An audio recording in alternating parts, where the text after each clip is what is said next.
Hi everyone, welcome to today's episode of the Do Good podcast. I am your host, Rob Watson, and in today's episode, I'm exploring the powerful practices of somatic experiencing with April Daulby, an expert in helping individuals release trauma that empowers people to reconnect with themselves and experience transformative change. So, if you're looking for ways to cultivate more awareness, ease, and vitality in your body and life, then please stay tuned for this conversation. So, firstly, April, I appreciate you taking the time to speak with me today. It's a pleasure. It's a So pleasure. I like to start off most episodes with just getting a bit of an understanding, a bit of your background and sort of what led you to wanting to, to your somatic work. Often, sometimes it's a calling, sometimes it's, we have our own life healing challenges. But yeah, I just love to get an understanding of sort of what led you here. Yeah, it was exactly that. It was my own needs that led me into clinical somatic movement first. So I was a lawyer, a property lawyer, and by the time I left that, I'd done it for about 13 years, I think. But halfway through that career span, I had so much pain. Like I'd go to answer the phone and I do think it was the pattern of being on the phone and typing, making emails, taking notes, whatever. And I just had this consistent pain right through the shoulder blade, up into the head, the eye, and down the arm. And it had gone on for 2 years, but to the point that even just reaching for the phone was horrific pain. I couldn't move my neck, and it was just I tried everything. We were really lucky that we had Medicash, so I was able to get a lot of variety of treatments.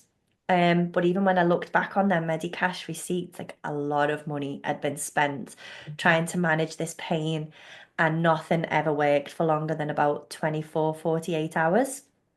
Um, and I had a friend at the time who was, so I think I'm about 30 at this point. So 12 years ago.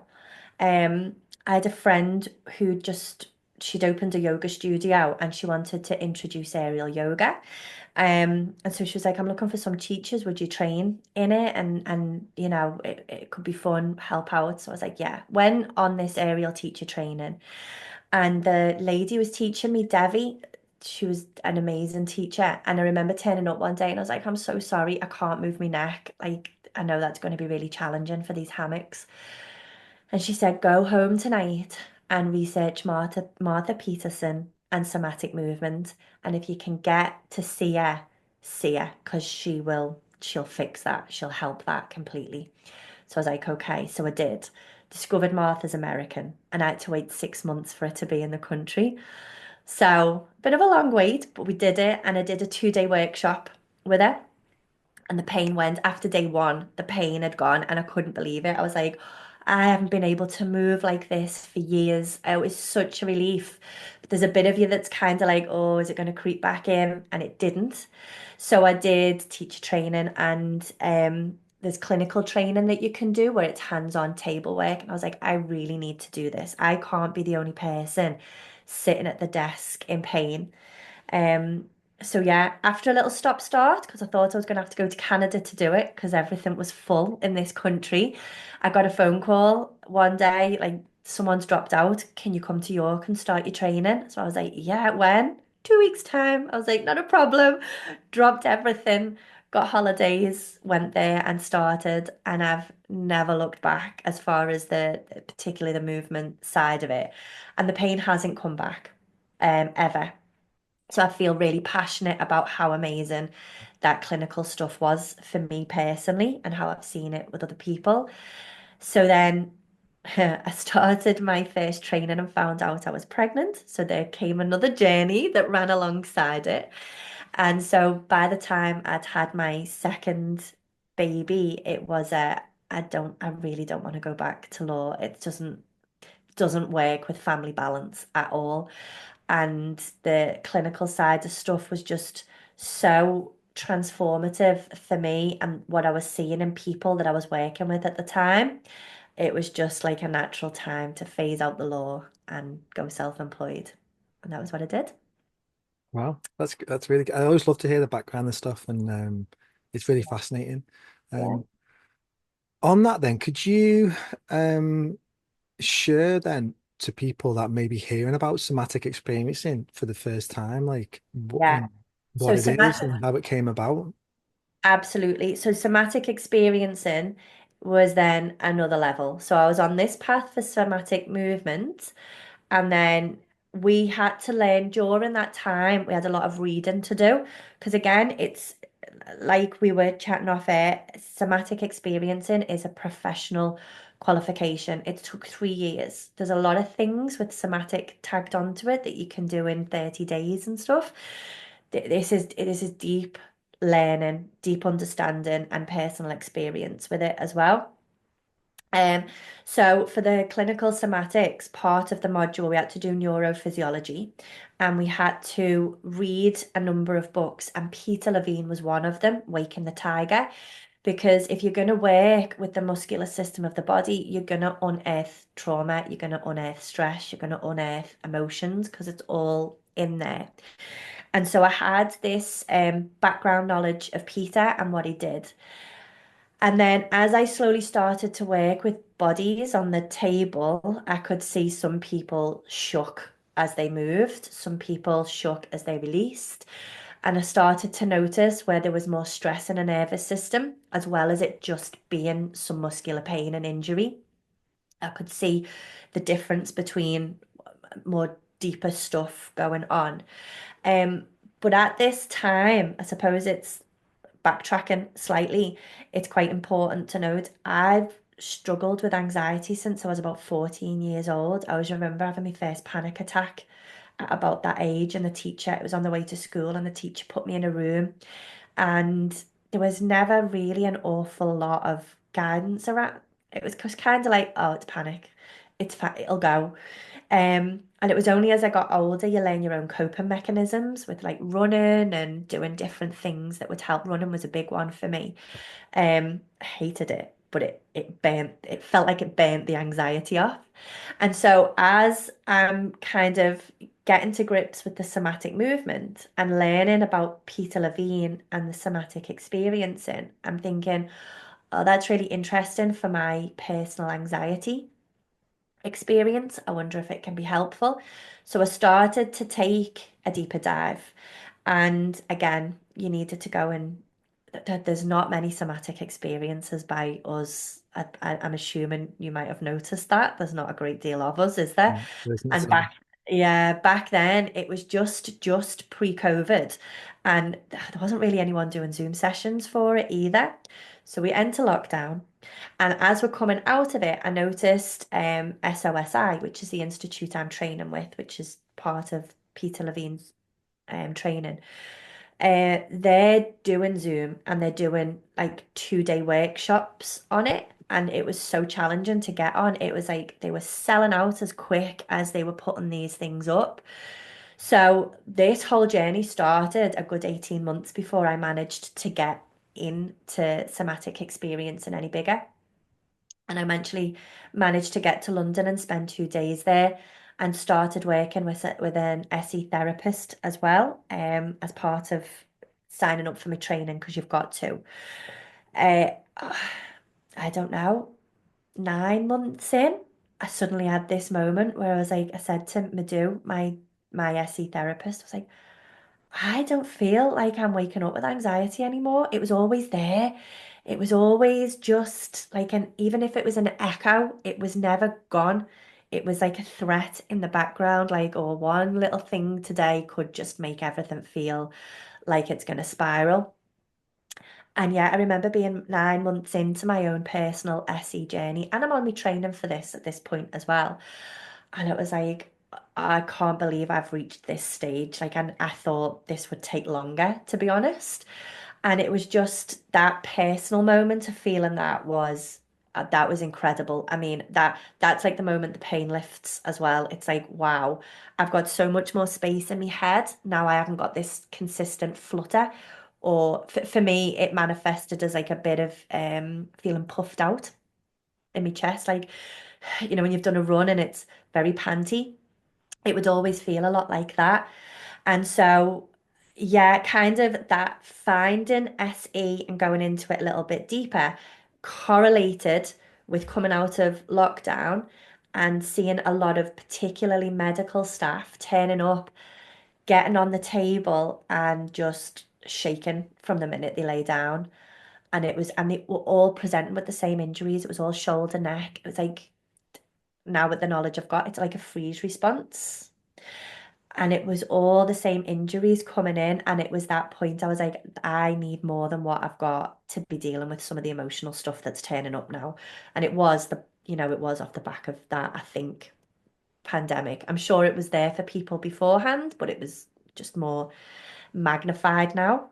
And so that's what then led me into the SE training. And again, it's all your own personal journey as well. I needed it and I found it to help other people too. But it's profound work, it's deep work.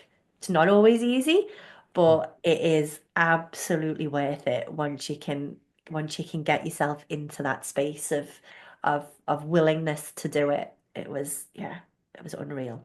Still is. I feel like That's I'll do it forever. that sounds amazing. And it's true, isn't it? Anything that is worth doing is going to be, it's going to be deep. You gotta, you're shaking off people working with, doing this kind of work and using some other modalities. You're working with some deep stuff, and for release that, you might have some really great releases and feel great at times, but then there's times when you've just got to keep scooping that old stuff. It's a little bit like we were talking off air about having kids. It's the most rewarding thing you could ever do, but it's also the most challenging. But it's worth it. So Yeah. this work very much ties into it. And one thing I just that you mentioned, which I can relate to, you said about having anxiety from the age of 14, and then you would find some tools that would help you, like running.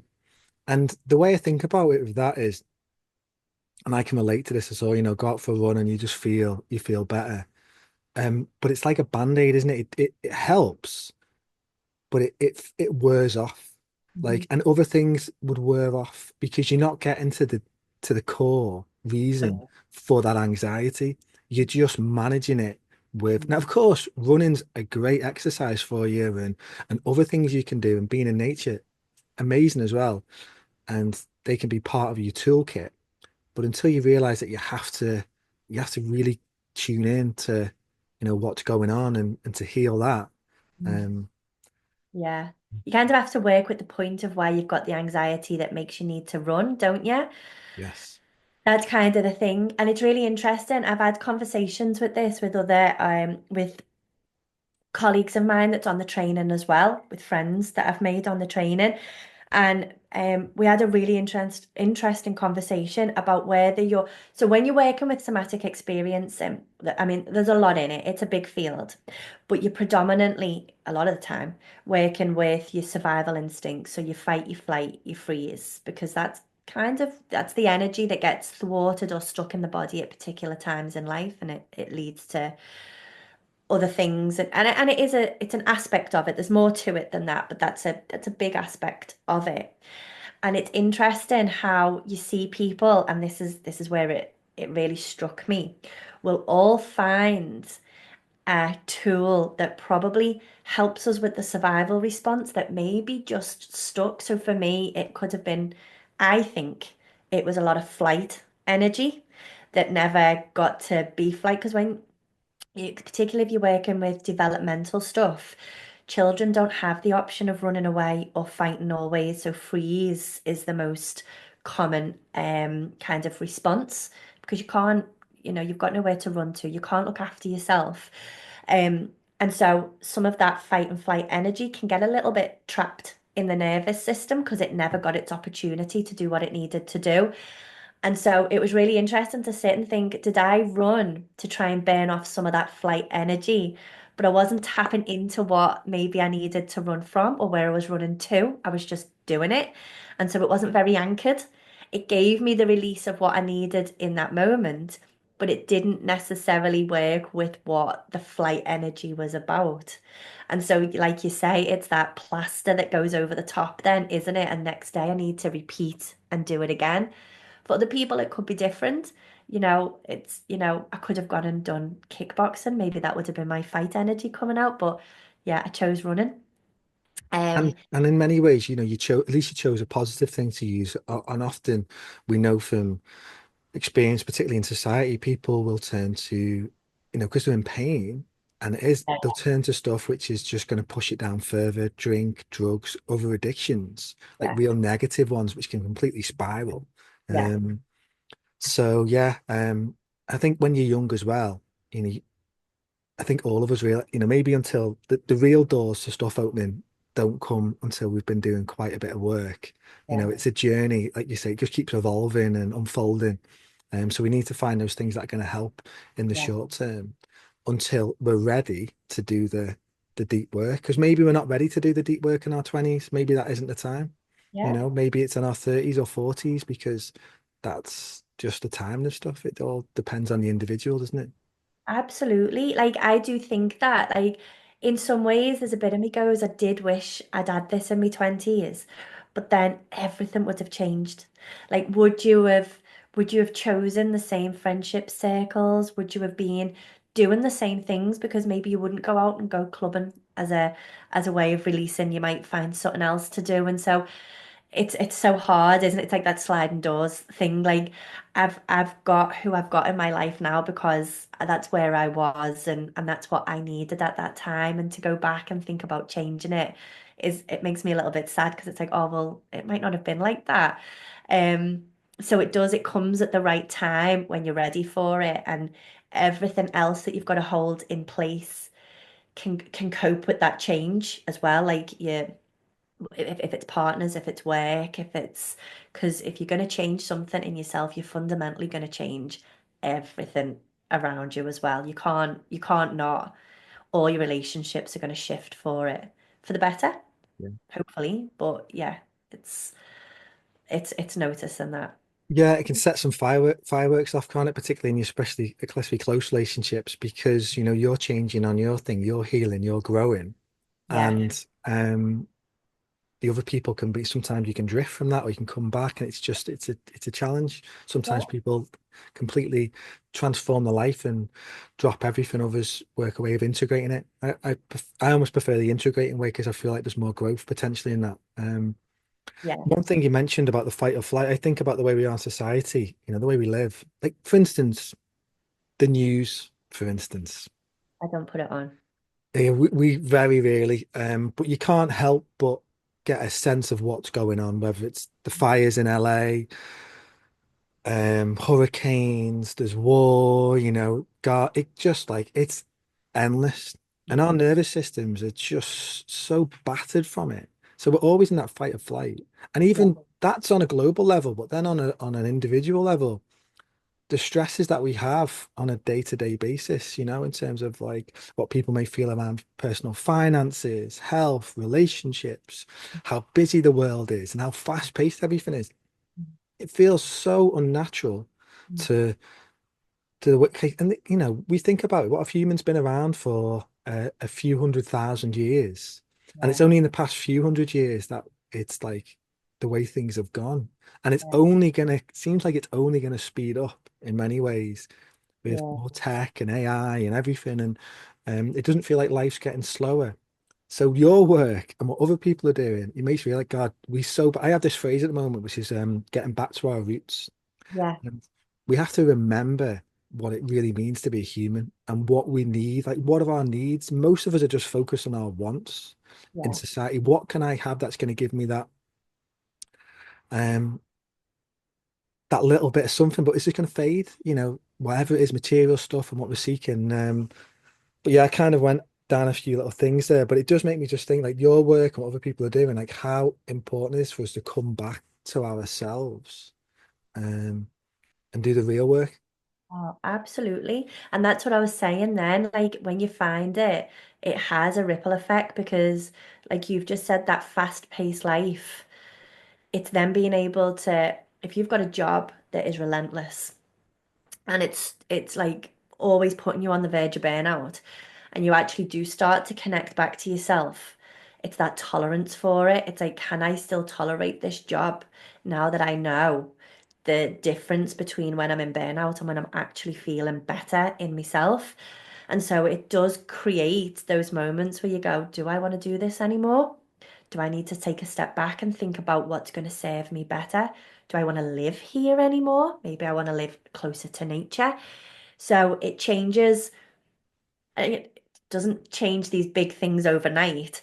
It just changes over time. And it's like, oh, yeah, I don't know if I like this anymore. So I'm going to take a step back and reassess my priorities and my values around what I'm doing. So it can have these big shifts. And from what you've just said, maybe if we can all start to think about that and give ourselves that level of healing, is that a bigger thing that we could eventually change collectively? Maybe we could slow the world down a little bit. That sounds really grand, doesn't it? But you Dream just never big. know. Yeah, maybe we could slow it down enough to make it so that we don't have to focus so much on all these tools that we need because we're living a little bit more like our nervous system was designed to. Because I read something that really resonated not that long ago about, it's took our brain, like you've just said, a few 100,000 years to get us to where we are. But the way things are changing now, particularly with technology, our brain, we can't evolve quick enough to catch up with it. So there is going to be disparity. Um, Whether or not we ever do catch up, I don't know, because, God knows where tech is going to go. But whilst we are in this phase, like, how do we manage that? And maybe it is just being able to slow it back down for us. Tech can still be there, it can still help us, but maybe we can put a bigger space between it than what we've got now. I don't know. I don't know the right answer to that, but it's worth picking apart a little bit, isn't it? Absolutely, and exploring, and it makes me think about information that we have access to, like on our phones. I think I heard something like it's almost like what someone 50 years ago, it would take their entire life almost to access the information that we can access in one day, potentially on our phone. And it's just like, in some ways, it's amazing. It's incredible the information we can access. But then also, it's just like, no wonder we're all frazzled, Oh, uh, overwhelm. Yeah. overwhelmed, frazzled, like, phones. And sometimes I used to say, like, I feel like I've got about 50 tabs open in my brain.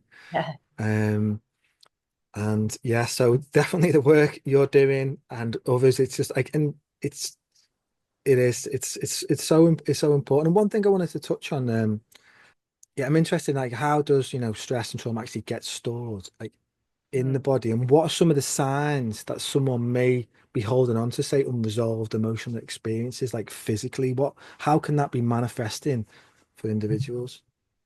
So the physical and the emotional, they often kind of interweave together. Um, because what happens, one comes and suppresses the other or highlights the other. So if you were to take like that anxiety when you're going for a run, you're not necessarily going out into that run, which is the emotional effect, is the anxiety. You're not necessarily going out into that run nice and soft and relaxed and looking forward to it. You can be going out into that run a little bit maybe braced, just waiting to get rid of the sensation in your chest or wherever else it might manifest for a person. Um, and so your approach to the run's different and you'll be holding yourself. And so what you might find is you become quite injury prone. And so this emotional feeling in the chest could cause bracing in the body. You're trying to run, and then the next thing, your shoulders aching, your hips stiff because there's not that sway in the body because you're not approaching the run in a nice, relaxed way.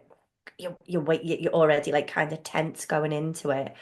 It might be that you're not breathing well, you're not breathing properly through it because the anxiety isn't allowing that to happen. It might be that the way, the foot is thudding the pavement isn't all that clean because the hips aren't swaying, the shoulders aren't moving together.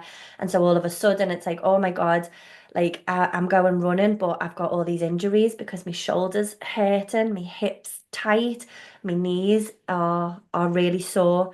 And so that's where some of the physical things can show up if we're using some of the tools to help us. We might find become quite injury prone within them tools. So that's the emotional holding the body tight. So the physical starts to become a challenge. Other ways it can be is that emotional states often have a physical reflexive, sorry, posture that comes with it.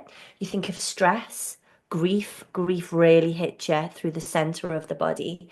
Um, it might be that you are so used to kind of like being on high vigilance. It throws your body the other way where you're swaying into your back more.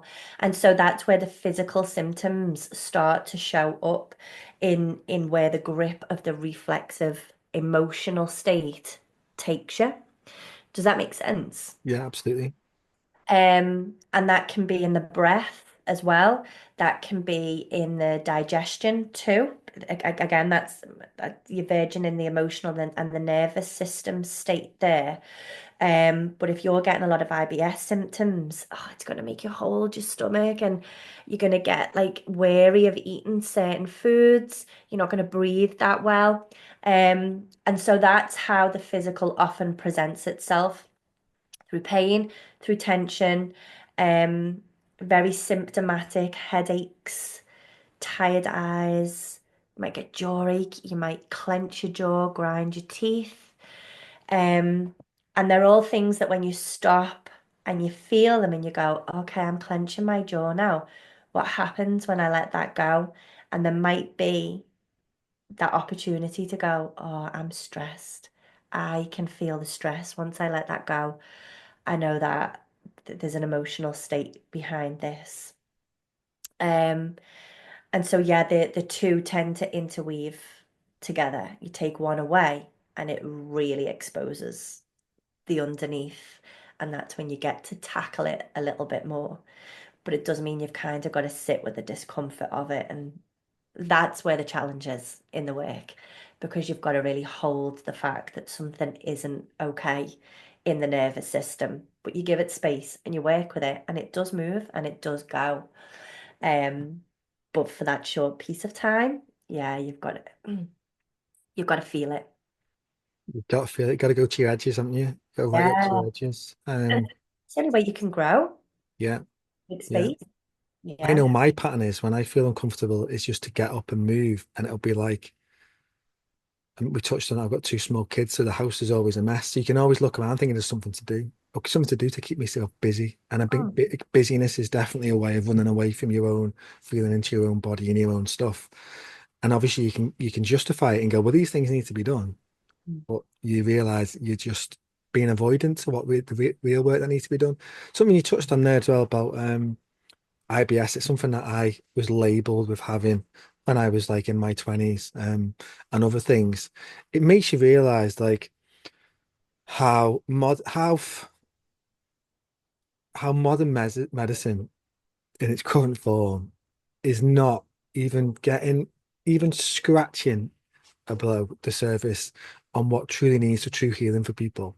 mm, And you go to the doctors, they say here it is, and they either can send you off for some tests or give you a prescription for something. mm, And again, it's a band-aid. And instead, often ways we talked about running being a band-aid, but obviously that's a positive one, which can have great health benefits for you long term.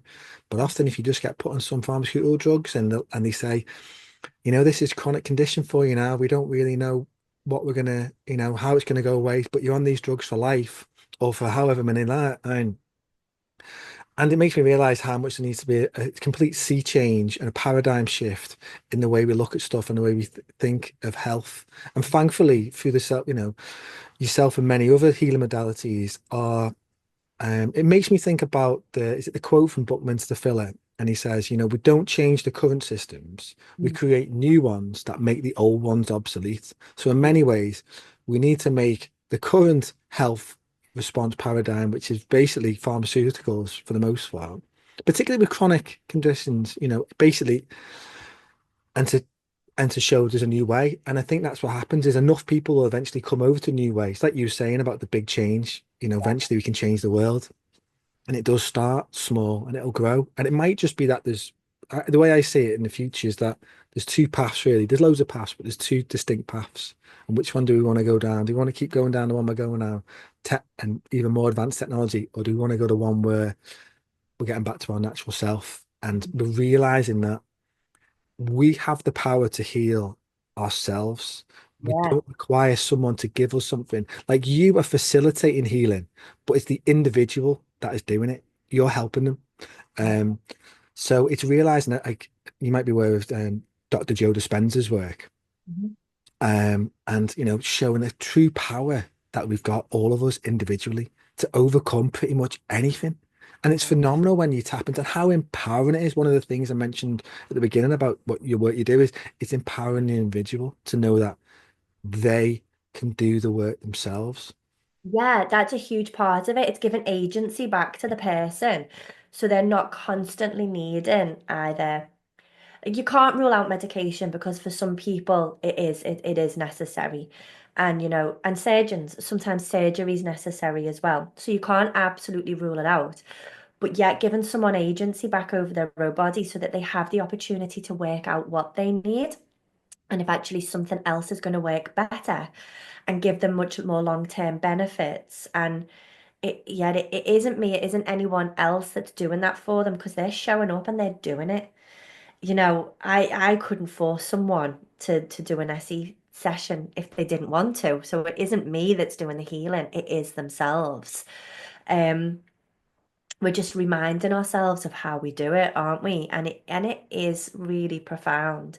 And like you've just said then, like that's the other part of it, isn't it? We dissociate, we go and get distracted by so much drugs, alcohol, TV, gambling, you name it, they're all just different forms of it. And we're all been guilty of it at some point, of just dissociating and backing out from what we're feeling. When actually, yeah, if we can just connect back to ourselves and start to see what it is we need, there's a lot of chronic illnesses that can be um, certainly helped and aided when you just check in with what's been going on for that person.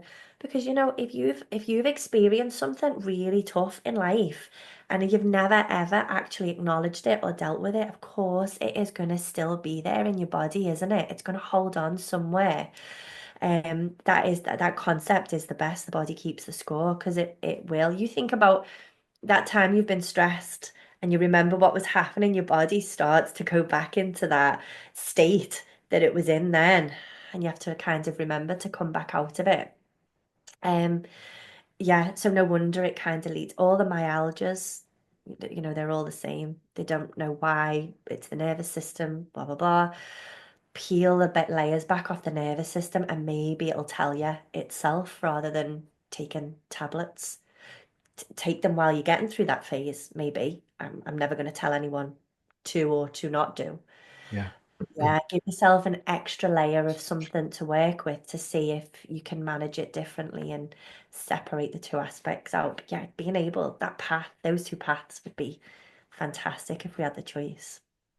Yeah, and obviously you said about the drugs and stuff. Like I know my past, like in my 20s, I was given prescribed stuff and it helped. It was like a short-term help. And I think that can be the pathway. It's but when it becomes a long-term thing, well, this is just what you're gonna have to do. But if we can use it maybe to alleviate, if people are going to do it to alleviate some stress or anxiety they're feeling or some pain in the body, but then to give them that window to then direct them down the proper work. It just makes you think like it'd be great if someone did go to doctors now and they're actually saying, well, actually, have you heard about SE or have you heard about, this modality or these things could help you, instead of it being very much like, there you go. Yeah. So things are changing some ways, but I'm not holding out too much hope for the medical industry as a whole, but who knows? Maybe I'll be surprised. One thing I wanted to touch on. So, talking about obviously trauma and it's stored in the body, what about people who maybe are showing signs of they've gone through something traumatic, but I've got no memory of it? So, for instance, it could go back as far as Child. the, exactly childhood, but also in the womb. Who knows how their mother did they have a really traumatic pregnancy? Was the birth traumatic? I spoke to someone on my podcast a few years ago, and he incredible journey and story. He overcome like a 10, 15 year addiction to heroin. He really almost died from it, and now he's used that term living his best life. He's completely transformed his life. He's helping many others. He's gone out, he's done his PhD. He's doing all these amazing things helping people. And it came back. when he did the inner work, it came back to realize that when he was born, and he was born in like the 70s or 80s, he needed an operation done when he was a tiny little baby. And back then, they didn't give anesthesia to young babies. They would just do it because he thought they didn't feel the pain. Yeah, And he traced it all the way back to that moment that it was the trauma and pain of a small baby. You think yeah, about it, that baby has been in this beautiful womb for 9 months, warm, healing, protected by its mother and its energy, all of a sudden out into the world, which in itself is such a change and can be like, whoa, what's going on? yeah. Um, to then have to be put on an operating theatre with all these Mhm. people around him who's not his mum or his dad, with these Yeah, lights on him to do an operation, and they don't even give them any pain relief. So all no, that pain and stuff was stored in the body, and he's obviously managed to trace that back, probably through his mum or telling him this is what happened to you when you're younger. But yeah, what about that in terms of people having to? Does someone need to know that to do the work, or can they just work with the body? yeah, not necessarily, because we're working with the nervous system rather than the body when we're working with somatic experiencing. So it's all the memories that are stored like in your cells. And you know, it can be generational as well. You could be going back to other family members' trauma that is passed down. So you're actually working with it on a very cellular level in a lot of ways. So you don't need a memory of it. Uh, an account like a mum's memory or a pet or another, you know, a dad's memory or another caregiver's memory is amazing because it gives you context to work with. So it might be that you reach where you need to be a little bit sooner. But if you don't have a memory, like that was barbaric what they did back then. And you know, I think they believed that kids didn't feel pain. Like, I suppose they were only working with what they knew at the time, but hearing it now in this day and age, it's horrific, isn't it? Like it makes you wince. No wonder there was that deep level trauma there. Um, but you let the nervous system tell the story about it because some people's trauma is, you know, if they've been, you could have been drunk and blacked out, you could have fell and blacked out. It doesn't have to be that it's childhood. It could be that you're an adult and for whatever reason there's this blackout around it or amnesia because your brain's keeping you safe by not remembering it. So what you do is you sit and there's a lot of checking in. There's a lot of instinctively noticing what it is that you need. And so it's fine tuning the sensations in the body. And this is why it's not a quick fix. It's not a 6 sessions and you'll be healed at all. And I know I mentioned 9 months and I felt a big shift in my anxiety. That was dealing with one symptom. For some people, there could be a whole host of symptoms behind that you know, you then need to work with. So who knows how long this takes for any individual. But the more time that you can spend on it with this work, and you can really start to learn what's going on in the body, and you know, you can check in and go, okay, there's just something, my arms need to do something. And people find it really strange, and it's like, it's dead weird, but I need to do like, I just need to do this. And it's like, oh, I wonder what it's doing. It's, oh, I feel like I'm pushing something away. That's how you're working with the nervous system. You're not using your like your intellectual and complex part of the brain where, oh, that doesn't make sense, so let's ignore that. It's very innate. It's like, no, this is something, this is an impulse my body needs to do. And at some point, that man that you're talking about probably had some pain that he might have gone, wherever the operation was, I'm feeling a pain. My mum told me there was this time I had an operation without anesthetic, and you can work with it then. You can start to give the nervous system what it needs.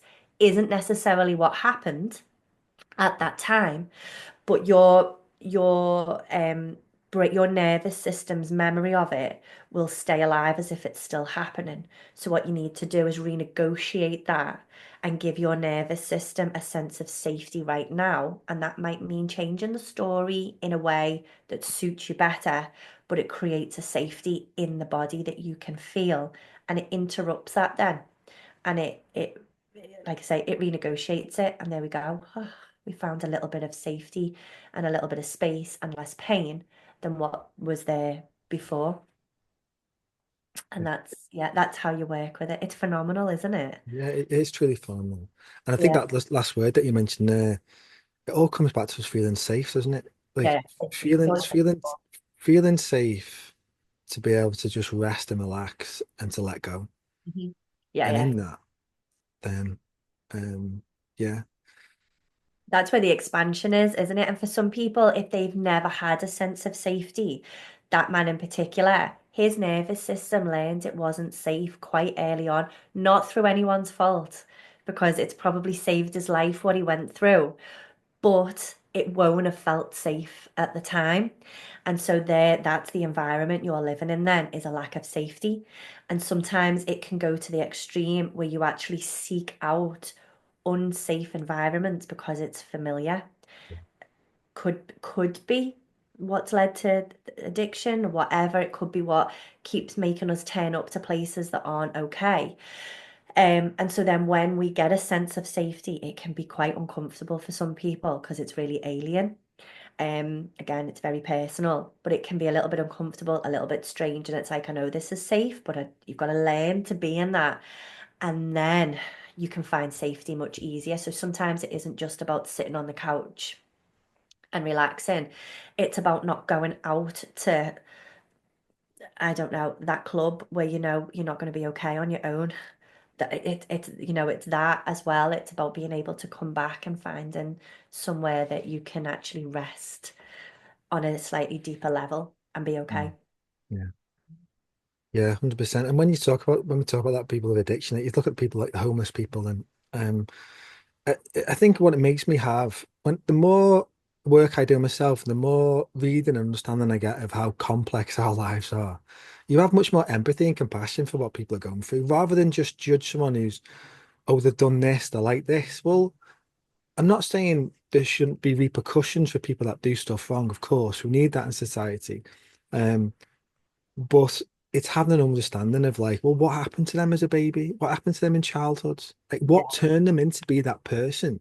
yeah, Maybe some people are born evil, I don't know, but I think a lot of it is our our environment has a huge, huge impact on who we are, how we think, what we do, everything, you know.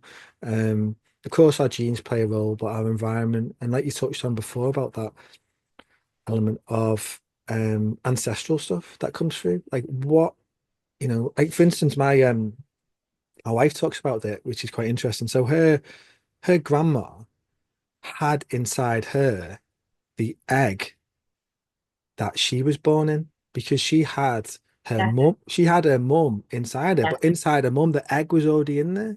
yeah, So that's already three yeah, generations, three lines there. in one. We're in one. And my wife talks about the challenges that her grandma had, like, Mm. like deep challenges. That's, you know, if that stuff's not been dealt with, restored, it might not manifest exactly how it did for them, but it's still going to show up. And I think this is the time now that we're living in is an opportunity for us to do that work. Because if we truly want to transform ourselves and the planet and realize like things do feel like a bit of a mess if you just look outside, like, you know, but often it's in the mess that we can, when things are a mess, that then you realize you have to change. If it was all coasty and easy, we're like, oh, okay, we'll leave this to the next generation. No, we have to do this work now. And I think also it makes me realize that when we do this work now, we're helping our future generations. We're cutting the ties. I've got a 4-year old and a 1-year old girls. As much as I'm doing the work for me and myself, I'm doing it for them and for them so they can. Well, we all want better lives for our kids. It's built in, isn't it? We all want a better life for our kids. Definitely, because it's going to make you show up different as a parent. If you're not hiding from your own pain, whether it's emotional, physical, whatever, if you've done some work with that, you're going to be much more present. So they're going to get a different dad turn up, which is going to make their early experiences already much better. So you're already like regulating your kids for the world they're going out into, which is amazing. It's a gift to you, but yeah, it's a gift to them as well and your partner because you're showing up for them different as well, aren't you? And I think it can heal a lot of relationships because the way you see your parents, like you've just said, it's empathy, isn't it? And it's like, God, you might have had a strict parent, but God, they did it because of this. You can see it through a different lens, can't you? And then, yeah, if you can untangle yourself, like what you've just described is, it's almost like, are we hitting rock bottom a little bit with like where we are? Like, are we so fast paced now? And have we got so much stuff going on? Are we like rock bottom where you have to hit to come out? That sounds really dramatic, doesn't it? But that But it's tends to be true. on a personal level what people hit, isn't it? Yeah. Yeah, You have to, you only change when that pains so much. Like the guy was saying, he was like a heroin addict for 10, 15 years. yeah, He said he almost, it came to it like he was so close to death. He almost had a near death experience. And that was the thing. So you do have to often was to hit rock bottom yeah. before we're willing to actually make the change. Yeah, yeah, to kind of come out of the ashes of it, I suppose. And if you can just untangle your own stuff, then you'll have the space and the time to then help someone else untangle theirs, and so on and so forth. And so you can heal collectively. That was a really interesting thing that we learned with collective trauma. So, I mean, there's one happening right now in LA, which is really sad, all those fires, people losing their homes. But you tend to find when it's collective like that, there's a lot less trauma held compared to when it's on an individual level. Because one of the biggest parts of the healing process for them is they do come together, they recognize each other's story, and they pull together as a team, and they help restore a little bit like Southport last year. Everyone collectively comes together and they help the community rebuild itself from what it was. And that's hugely profound in any healing journey.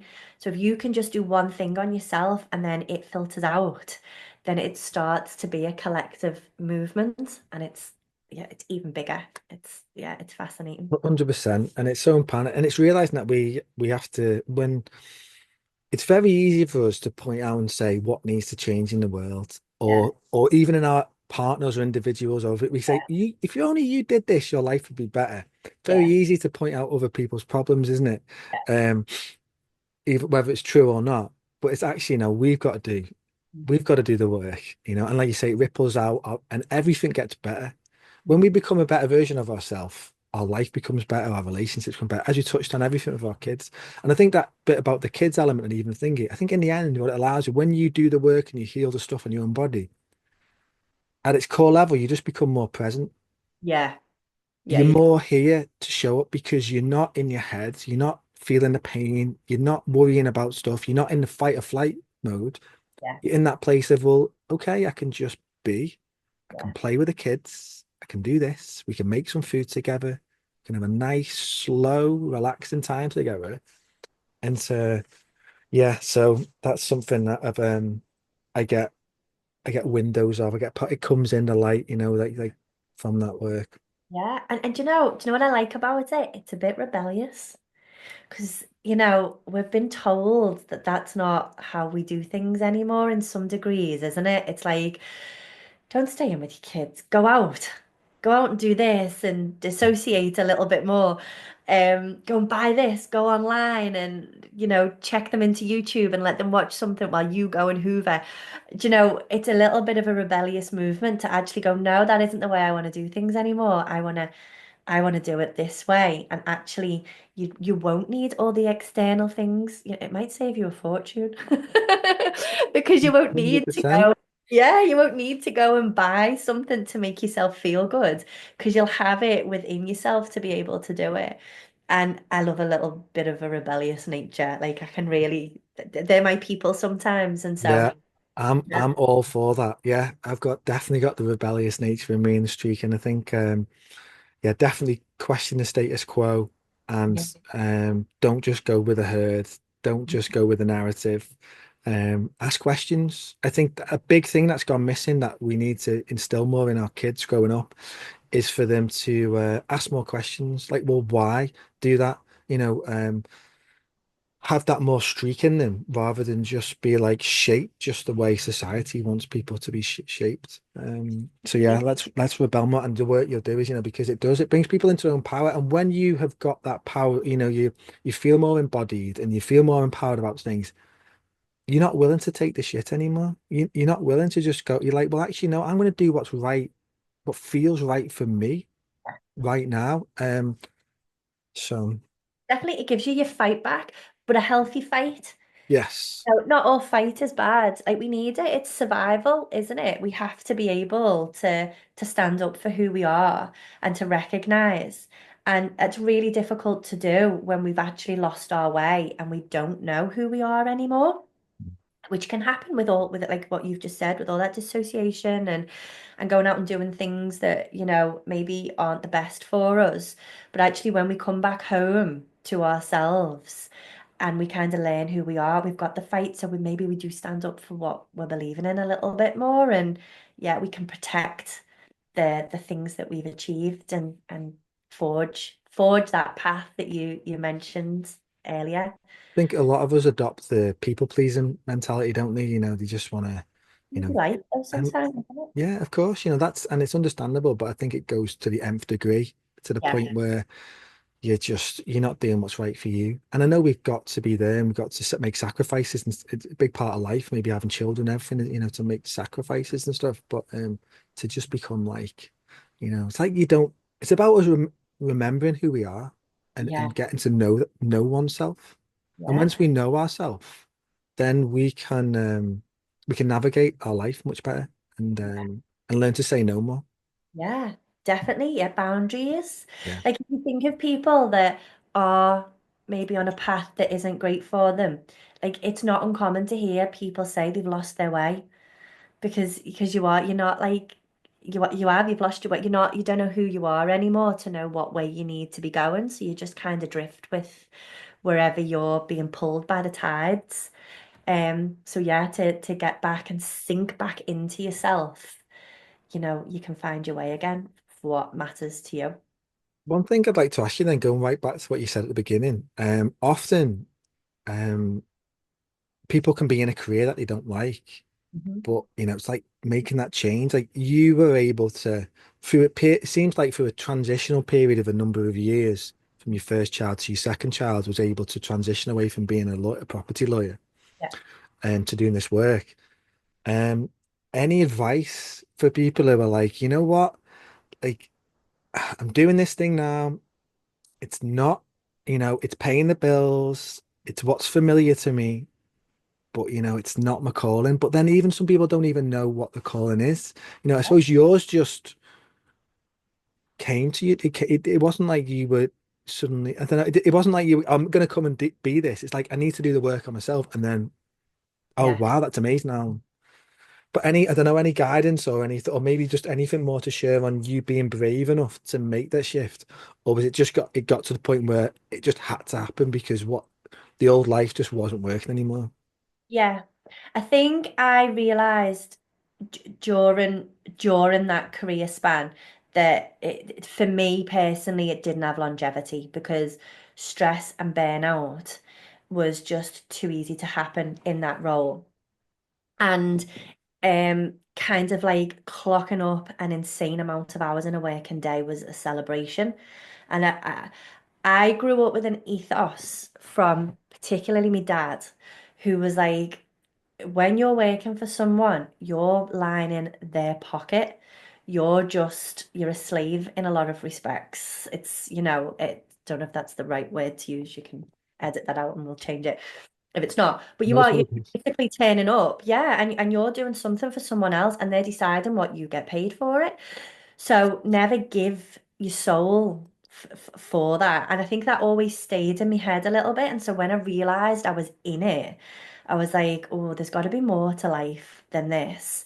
And so it just coincided with noticing the pain and then finding that whole path of being able to come out the pain and it was just like that moment where a light bulb comes on and you go, I'm not the only one that's going to be experiencing this, and I feel so passionately about it. It's more passionate than what I'm doing.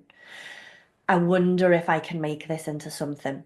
And so the shift, if this is advice for people, if you have something that you feel as equally passionate about in life, like I personally think you can make a living out of anything because there's always going to be more people that want it. I think there's always room for that.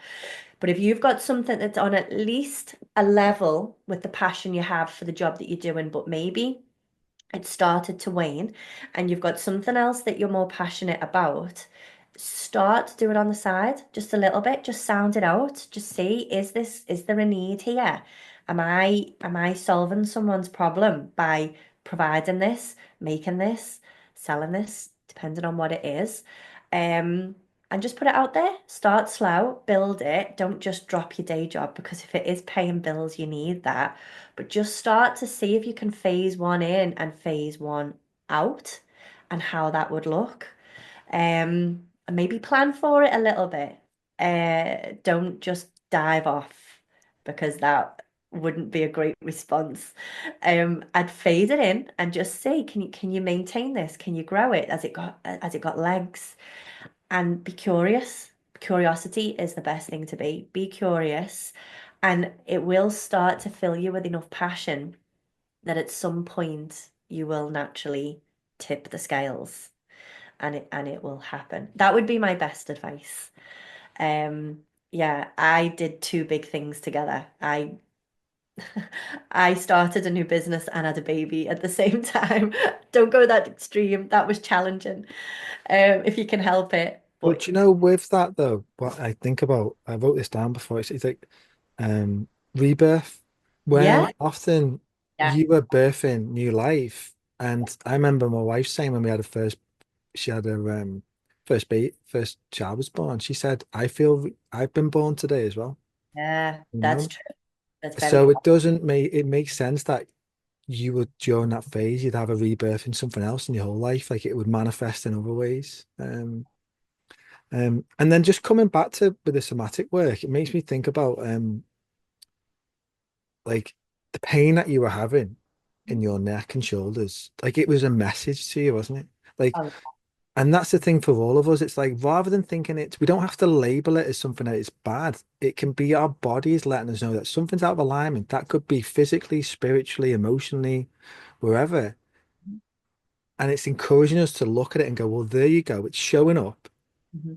This is where you need to go. And then from it, like if you wouldn't have had those pains in your neck and stuff, then and you might have well, why would have you might that could have been it. You wouldn't have gone down this path.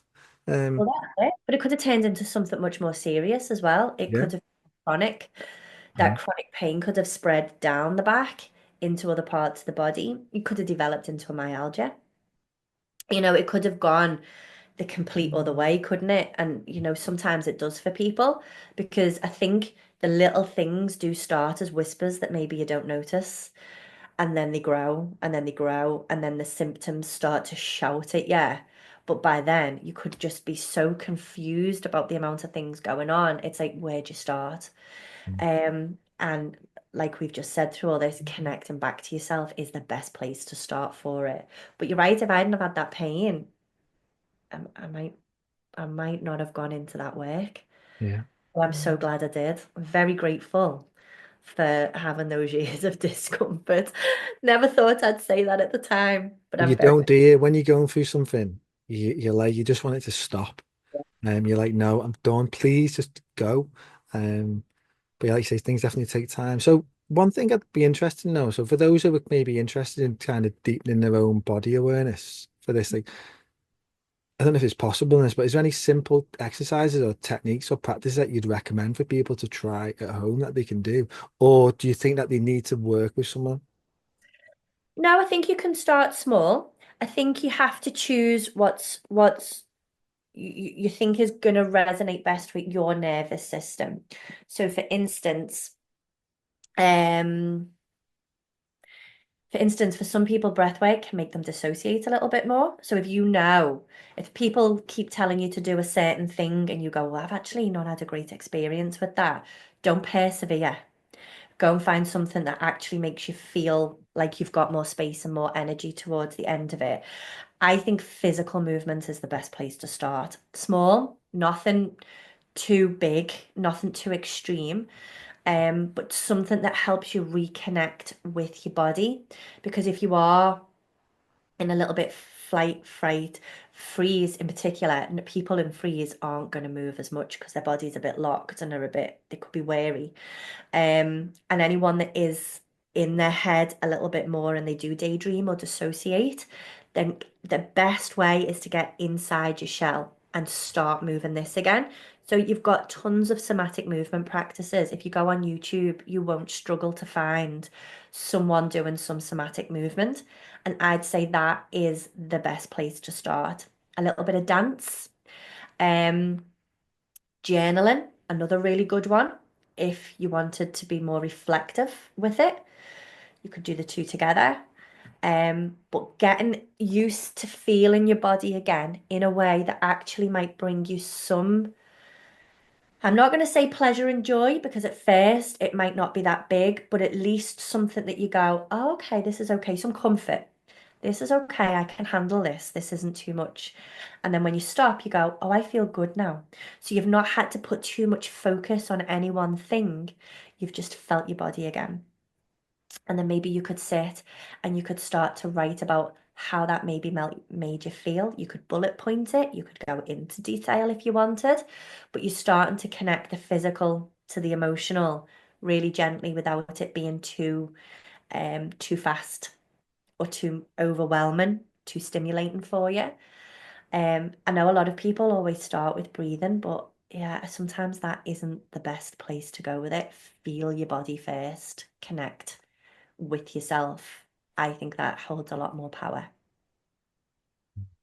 Don't Yeah, know that what. resonates for me about the movement element to it, 100%. And it doesn't have to be big movements, does it? I need to look into these somatic movements. I do something called Qigong Oh yeah, for healing. that's simple. Yeah, And that will be doing it. I find that to be quite phenomenal, really, at moving energy, really, and opening things up. And I've always felt better after doing it for 20 minutes.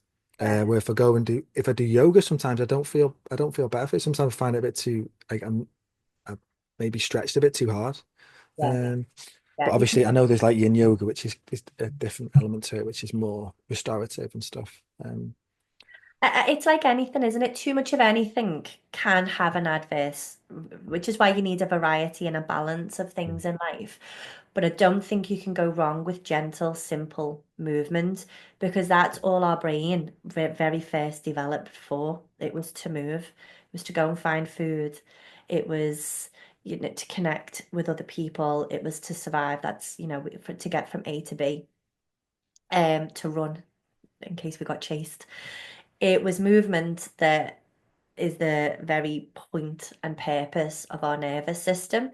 So if you can reconnect with that in a gentle way, nothing that's going to take you too heady, nothing that's going to take you too deep where you start injuring yourself, just enough that you go, oh, okay, this is me, this is my body, my container. Yeah, it is like you've just said that qigong, it's really profound because um it isn't too big, it's not too wild, it just gets you back in yourself, doesn't it? Totally gets you back in yourself, yeah, Yeah. 100%. This is a bit of a different element to it, but I always bring myself thinking about kids. Like if you see the way kids move and like how loose and free they are, they like be doing cartwheels, they're on the trampoline, they're hanging upside down on the monkey bars. They've got so much movement. And for me, and a lot of people in the Western world, I've sat at a desk for 20 years on a computer working, like, Yeah. hunched over. It's like it's so unnatural.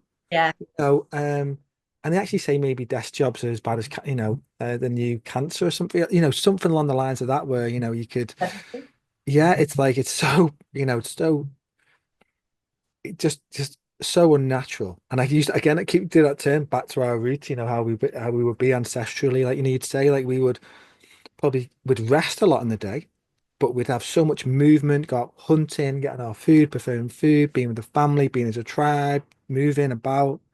Yeah. But no church. There'd be no church. We would have been sat on logs, wouldn't we? On the Maybe. floor, yeah, Yeah, or or on the just floor, yeah, on the or floor. Yeah, yeah, or on a rock. And then And you know, some of our actual internal systems require that movement as well. Like, I know there's a lot of things happening automatically, like breathing and stuff we don't need to think about, but your lymphatic drainage and your digestion requires some movement for them to be able to, Yeah. yeah, be activated and invigorated enough to do it and for the processes to happen effectively.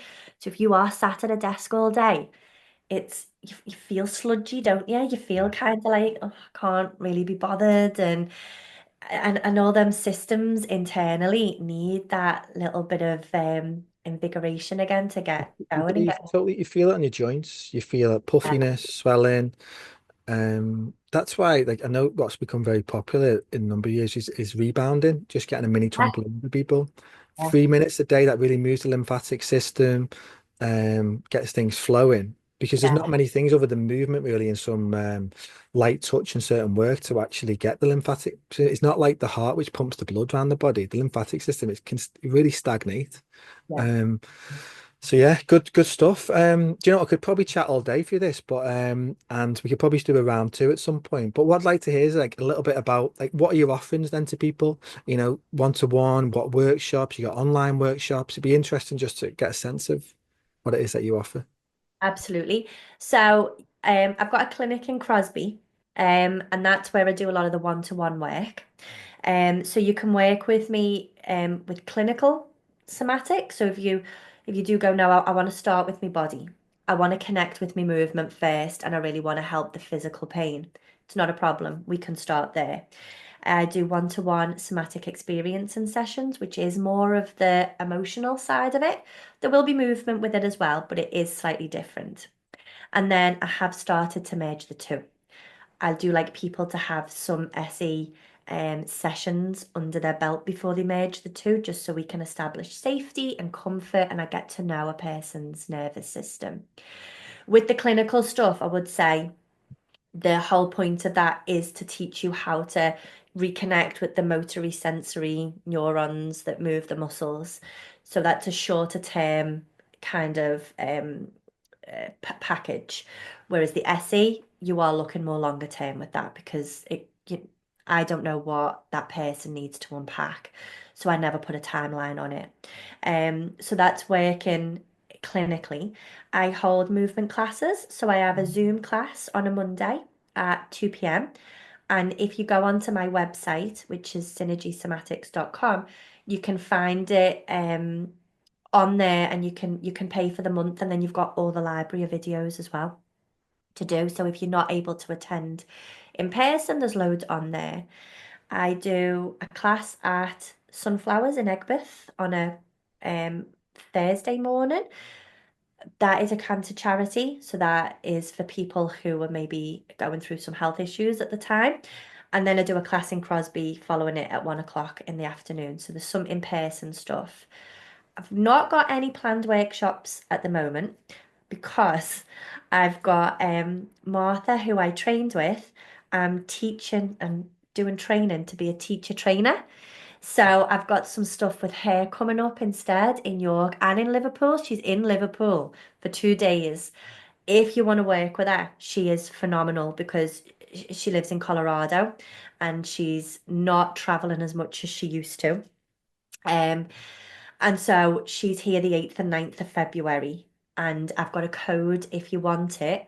If anyone wants to give me a little follow on Instagram, or I don't know if it goes in the notes, or my email address, send me a message and I'll give you the code for a price reduction. £50 off it is in Blue Coat in Liverpool City Centre. So that's the 8th and 9th, big days. But that was the one I found that took all my pain away. She is, if you want to work with her, this is the opportunity.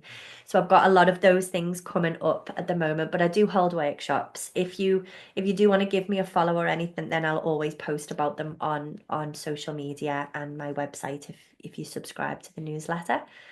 So that's my stuff at the moment. Always willing to take on more and see more people and spread this round. Amazing. Well, I'll be sure to include all those links. It's been really nice speaking to you today, but I've really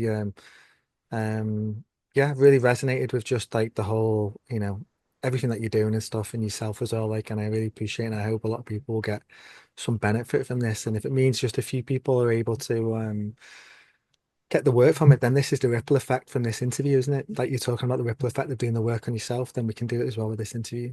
Yeah, we can do it collectively. I've really enjoyed chatting to you, Rob. It's been a pleasure. Thanks, April.